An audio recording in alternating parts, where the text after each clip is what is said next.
L'histoire d'un crack, un génie des temps modernes qui a réussi à la fois être la carte maîtresse de Konami, créateur d'un succès planétaire, pionnier de jeux vidéo d'infiltration, rompre avec Konami pour créer son propre studio et enfin devenir l'une des plus grandes figures du jeu vidéo.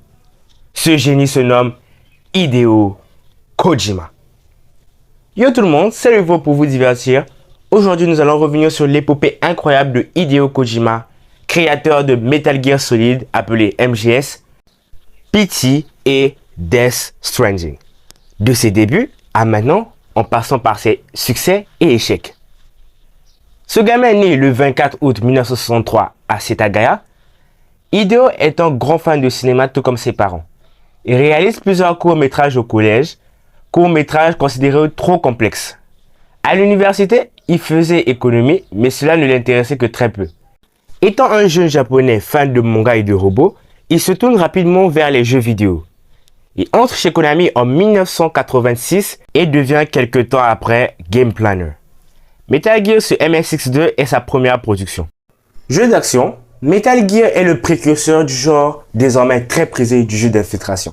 C'est avec le troisième épisode, presque 10 ans plus tard, Metal Gear Solid sorti sur PlayStation, que Hideo Kojima fut connu du grand public, grâce à la qualité du scénario et à une réalisation graphique et technique exemplaire, qui a fait franchir un cap supplémentaire aux jeux vidéo sur console. Par les nouvelles possibilités proposées aux joueurs, mais aussi grâce à sa mise en scène.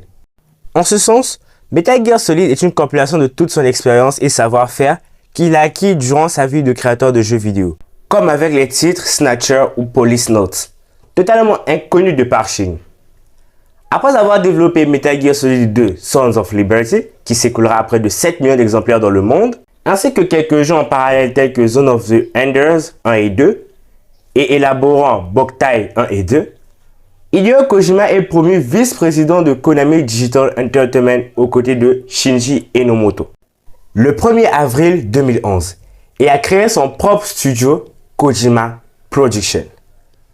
En août 2014, à la suite de la conférence Sony à la Gamescom, une bande-annonce jouable mise en ligne sur le PlayStation Store révèle qu'un nouvel épisode de la franchise Silent Hill sur PS4 sera dirigé par Kojima en collaboration avec Guillermo del Toro.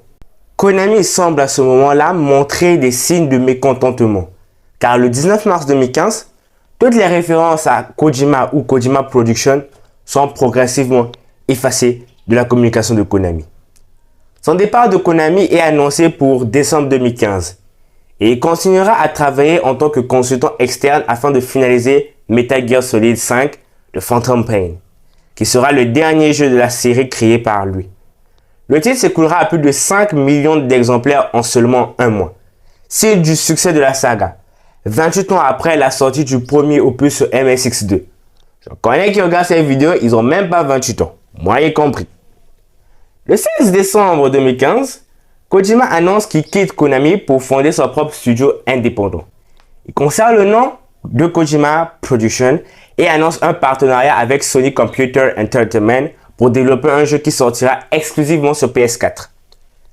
Le 13 juin 2016, Hideo Kojima dévoile à l'E3 2016 une bonne annonce pour le jeu Death Stranding.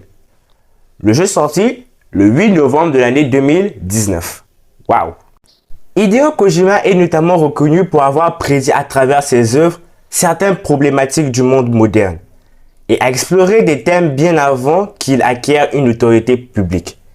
Et ce à de nombreuses reprises, allant du domaine sociologique et politique jusqu'au domaine scientifique. Le principal exemple de cette situation concerne l'intrigue de Metal Gear Solid 2 Sons of Liberty, qui a abordé des idées et des concepts devenus culturellement significatifs dans les années 2010.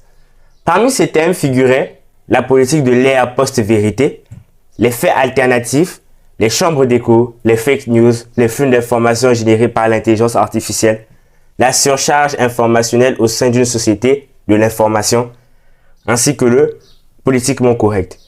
Bien que le jeu ait été universellement salué dès sa sortie pour son gameplay et son souci du détail, son intrigue était un sujet qui faisait débat parmi les joueurs et la presse. Certains la jugent absurde et incompréhensible. Des réinterprétations de cette idée ont commencé à faire surface dans les années 2010. Elle fut alors qualifiée d'incomprise en son temps. Aujourd'hui, Kojima est toujours dans le monde du jeu vidéo. Et il y a quelques temps, lui et son studio Kojima Production ont débuté ce qui semble être le début de la campagne de communication d'un nouveau jeu. Une image énigmatique a été publiée sur les réseaux sociaux ainsi que sur le site web du studio indépendant. Nous pouvons apercevoir une silhouette féminine et un visage faiblement éclairé avec la question « Qui suis-je ?» superposée. Au moment où la vidéo est publiée, nous n'avons pas beaucoup d'informations. L'avenir nous en dira plus. Cet homme était en avance sur son temps. Et ceci lui a valu son statut de génie. Il ne l'a pas usurpé, il le mérite amplement sa mère. Alors, c'est tout pour cette vidéo. Si tu es encore là, bravo. Ça prouve que tu t'es intéressé à mon contenu. Alors, si c'est le cas, tu peux me mettre un pouce bleu qui pointe vers le ciel et t'abonner si ce n'est pas déjà fait. Vous m'aidez énormément ainsi. Aussi, j'ai quelques vidéos qui vont apparaître en bas de l'écran. Sur ce, on se retrouve de l'autre côté. C'était Revol. Peace!